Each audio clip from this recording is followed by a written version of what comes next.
Hello, Tech families. This is Sarah McKenna, principal. I'm here to talk to you about the TMS 3x3 schedule for this coming school year. We're going to talk about the how, the why, and the what. In middle school, students take 6 core classes: English, math, science, history, PE, and an elective. And some students take ELD, which is English Language Development. Previously, Technology Middle School has structured their year on trimesters: first trimester, second trimester, and the third trimester. And across all 3 trimesters, the students have taken all 6 classes. What we learned during distance learning last year was that this could be overwhelming. So for this coming school year, we are going to break the trimesters up into 2 semesters. The students will take 3 classes each semester. The first semester will be English, science, PE, and the second semester will be math, history, and elective, or vice versa. How? How did we come to this schedule? By collecting and listening to student and parent feedback, we learned that managing 6 classes and 6 different teachers was very overwhelming. We learned that students definitely need a clear and consistent schedule. The students need more face-to-face time with their teachers and all the teachers that they have. The students need more feedback on their assignments, and their grading needs to be more consistent. And the students want more time with their peers. I know they want more time with their peers in person. However, I'm hoping giving them more time virtually will help a little bit. Why? The rationale for the 3x3. With the 3x3 model, we're able to offer smaller class sizes. If and when we go back on a hybrid schedule, students will be able to see their teachers in person more often due to the rotation. They will have the same class schedule they will have the same classes every day. Therefore, they will have the same schedule every day and the same teachers every day. With the 80-minute blocks, they will have the more time with the teacher and peers to build relationships. And by taking only 3 classes, it's going to be less overwhelming. Some challenges that we could face with the 3x3: pacing and sequencing. With the 3x3, it's going to be faster pacing, but with longer periods.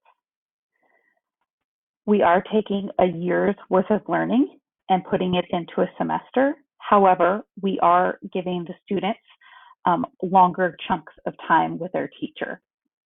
So the teachers are working hard on planning their curriculum to fit into the semester blocks and to fit into the 80 minutes of instructional time that they'll have with the students. Depending on the sequence of classes, some might be worried about the gaps between the learning. For example, if your student takes math the first semester, they won't have math again until the next year. This is a research-based model. When compared to other block schedules and actually the traditional schedule, students showed more improvement with this type of block schedule than any other schedule. And like always at TMS, depending on student need, we can customize the sequence of student schedules to fit the needs of each student. So what will it look like? So first, this is what the 2 options would look like. The first semester, a student will either have English, science, PE, and then math, history, and elective, or math, history, and elective, and then English, science, and PE. Those are the 2 sequences. This is what the daily bell schedule may look like. However, it is subject to change a bit. They will start every day with SSR, their silent sustained reading, and or tutorial. It's a half hour every day. Every other Monday will be a grade check where they check PowerSchools to make sure they have all their assignments turned in, and if not, to get caught up on any assignments that are missing. The tutorial time could be used for small group time or one-on-one time with a teacher in classes they are struggling. The opposite Mondays will be used for social emotional learning. Silent sustained reading time will either be independent reading time or reading with their teacher or a read aloud by their teacher, depending on its teacher's choice. First period will start at 9. It's 80 minutes. Synchronous learning means that it's live. They will not be on the computer the entire 80 minutes, but it does mean that they will be checking in at the beginning of class and possibly checking out at the end of class. There's a break, and then they'll start second period about 10:40, have lunchtime, and then start third period about 12:45. And then their day should end about 2:05. Their day is very structured, and we've made it that way for a reason, giving them time to finish their work and have time with their teachers to do so.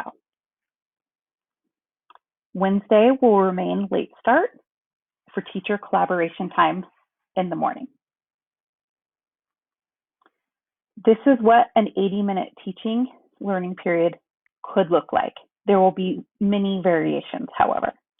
The first 15 to 30 minutes will be a check-in, attendance taken, and some type of direct instruction. The middle part could be independent practice. They might not be on the computer. It could be group work where they're working in breakout rooms. It could be project work where they're working in breakout rooms or they're doing a project on their own. Or they could be working in small groups with a teacher via Google Meet. The last part of the class could be a wrap up with the whole class. They could be doing some type of exit ticket via Google Forms, or it could just be a whole class checkout. That's going to vary teacher to teacher.